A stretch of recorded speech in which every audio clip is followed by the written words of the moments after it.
તો મહેસાણાના જોટાણા તાલુકાના કસલપુરમાં આગ લાગી હતી। ઓએનજીસી પાઇપલાઇનમાંથી ગેસ લીકેજથી આગ લાગતા નાસભાગ મચી ગઈ। જમીન ઉપર ગેસ પ્રસરતા આગ લાગી હતી। આ અંગેની જાણ થતાં સ્થાનિકોએ આગ પર કાબુ મેળવવાનો પ્રયાસ કર્યો હતો।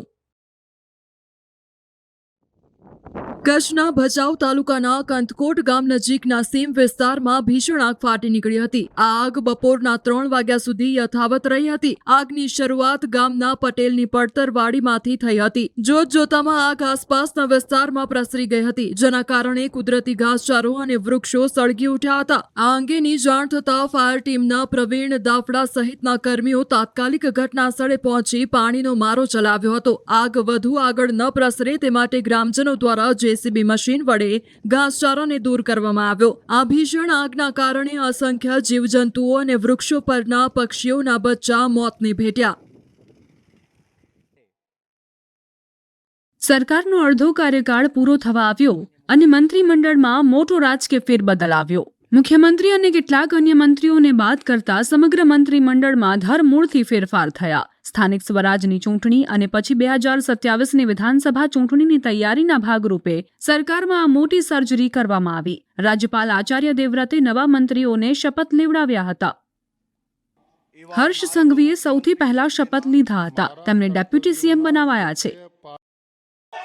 હું હર્ષ રમેશ કુમાર સંઘવી ઈશ્વરના નામે સોગંદ લઉં છું કે ગુજરાત રાજ્યના નાયબ મુખ્યમંત્રી તરીકેના મારા કર્તવ્યો શ્રદ્ધાપૂર્વક અને અંતઃકરણપૂર્વક બજાવીશ।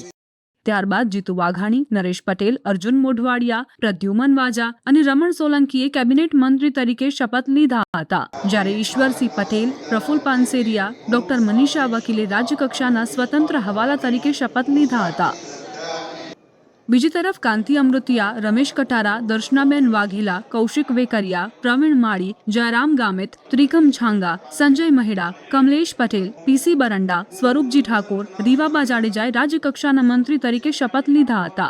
નવા મંત્રીઓએ હાથમાં ભગવદ્ ગીતા લઈને શપથ લીધા હતા। ઉલ્લેખનીય છે કે કેબિનેટમાં એક પણ મહિલા મંત્રી નથી। સાથે જ ઋષિકેશ પટેલ, કનુ દેસાઈ, કુંવરજી બાવળિયાએ રાજીનામું ન આપ્યું હોવાથી શપથ લીધા નહોતા। ત્યારે કયા ઝોનમાં કેટલા મંત્રી બન્યા તેની વાત કરીએ તો ભૂપેન્દ્ર પટેલ 2.0 સરકારના નવા મંત્રીમંડળમાં વિજય રૂપાણીની ગેરહાજરીમાં પણ સૌરાષ્ટ્રનું વજન વધ્યું છે। સૌરાષ્ટ્ર કચ્છમાંથી 9 ચહેરાઓને મંત્રી બનાવવામાં આવ્યા છે। સૌરાષ્ટ્ર બાદ મધ્ય ગુજરાતના 7 મંત્રી છે। દક્ષિણ ગુજરાતમાંથી નાયબ મુખ્યમંત્રી સહિત 6 મંત્રીઓને બનાવી સંતુલન સાધવાનો પ્રયાસ થયો, તો ઉત્તર ગુજરાતમાંથી મંત્રીમંડળના વિસ્તરણ પહેલા 3 મંત્રી હતા, પણ હવે વિસ્તરણ બાદ 1 મંત્રીનો વધારો થયો છે, એટલે 4 મંત્રી ઉત્તર ગુજરાતમાંથી બનાવાયા છે। આમ નવા મંત્રીમંડળમાં સીએમ ભૂપેન્દ્ર પટેલ સહિત 26 મંત્રી બનાવાયા છે। નવા મંત્રીમંડળમાં સીએમ સહિત 7 પાટીદાર, 8 ઓબીસી, 2 ક્ષત્રિય, 3 એસસી, 4 આદિવાસી અને અન્ય સમાજના 2 મંત્રી છે।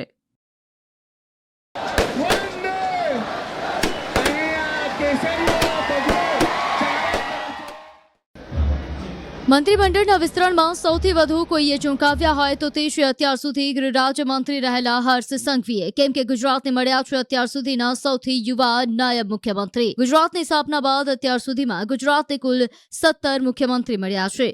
ત્યારે બીજી તરફ જો નાયબ મુખ્યમંત્રીની વાત કરવામાં આવે તો ગુજરાતને ફક્ત 5 જ નાયબ મુખ્યમંત્રી મળ્યા છે। 1972, 1973, 1994, 2016માં હતા ડેપ્યુટી સીએમ। હું હર્ષ રમેશ કુમાર સંઘવી ઈશ્વરના નામે સોગંદ લઉં છું કે ગુજરાત રાજ્યના નાયબ મુખ્યમંત્રી તરીકેના મારા કર્તવ્યો શ્રદ્ધાપૂર્વક અને અંતઃકરણપૂર્વક બજાવીશ। 9 વર્ષ બાદ ગુજરાતને ફરી મળ્યા છે deputy CM. 17 October 2025થી Harsh Sanghavi 6ઠા નાયબ મુખ્યમંત્રી બન્યા છે। તેમની સારી કામગીરી અને સતત દોડતા રહેતા હાઈકમાન્ડે મોટી દિવાળી ભેટ આપી।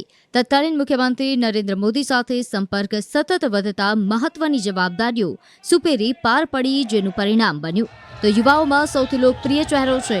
મંત્રી તરીકે સતત સક્રિય રહેવાની છબી કામ કરી ગઈ। 2012, 2017 અને 2022ની વિધાન વિધાનસભાની ચૂંટણીઓમાં જંગી બહુમતીથી જીતીને 2022માં સૌથી નાની એટલે કે 36 વર્ષની ઉંમરે ગૃહ રાજ્ય મંત્રી બન્યા હતા. હવે તેઓ પ્રમોશન સાથે રાજ્યના સૌથી નાની વયના નાયબ મુખ્યમંત્રી બન્યા. તો આ 26 મંત્રીમાંથી માત્ર 6 મંત્રીને જ રિપીટ કરાયા છે, જેમાં નાણામંત્રી કનુભાઈ દેસાઈની વાત કરીએ તો દક્ષિણ ગુજરાતનો મજબૂત અને બિન વિવાદાસ્પદ ચહેરો અને સરકારમાં સૌથી અનુભવી હોવાની ફરી તક મળી. અધિકારીઓ પર પકડ હોવાથી ફરી રિપીટ થયા.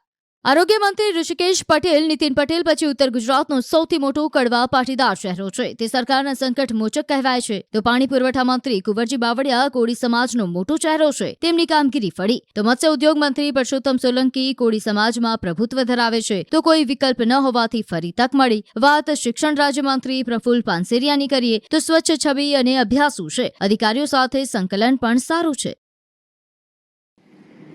સુરેન્દ્રનગરના સાયલા એપીએમસીની ચૂંટણીને લઈ આજે મતદાન થયું, જેમાં વેપારી પેનલની 4 બેઠકો ભાજપ પ્રેરિત ઉમેદવારોના બિનહરીફ રહેતા વિવાદ વિના પસંદગી થઈ ગઈ છે. જ્યારે ખેડૂત પેનલની 10 બેઠકો માટે ભાજપ, કોંગ્રેસ અને આમ આદમી પાર્ટીના કુલ 20 ઉમેદવારો મેદાનમાં રહ્યા હતા. મતદાન પ્રક્રિયા દરમિયાન ખેડૂત વિભાગના 406 મતદારોએ મતાધિકારનો ઉપયોગ કર્યો હતો. મતદાન શાંતિપૂર્ણ રીતે ચાલી રહ્યું હતું અને તમામ પક્ષોએ પોતાના ઉમેદવારોની જીતનો દાવો કર્યો હતો. સુવિધાઓમાં સુધારાના વચન સાથે ઉમેદવારોએ ખેડૂતોના હિત માટે કાર્ય કરવાની ખાતરી પણ આપી છે. શનિવારે મતગણતરી બાદ ચૂંટણી પરિણામો જાહેર થશે. ચોમાસાની વિદાય અને શિયાળાની ધીમી શરૂઆત થતાં મિશ્ર ઋતુના કારણે રોગચાળો ફાટી નીકળ્યો છે. શરદી, ઉધરસ, તાવના કેસમાં વધારો થયો છે. ત્યારે અમદાવાદ શહેરમાં રોગચાળાએ માથું ઉચકેલું છે. સોલા સિવિલમાં દર્દીઓની સંખ્યામાં વધારો નોંધાયો. બેવડી ઋતુના કારણે નાગરિકોના સ્વાસ્થ્ય પર અસર પડી. હોસ્પિટલમાં છેલ્લા એક સપ્તાહમાં 14,000થી વધુ ઓપીડી નોંધાઈ છે. જ્યારે ડેન્ગ્યુના 61, મેલેરિયાના 35 કેસ નોંધાયા. તબીબે નાગરિકોને બેવડી ઋતુ હોવાથી વિશેષ કાળજી રાખવા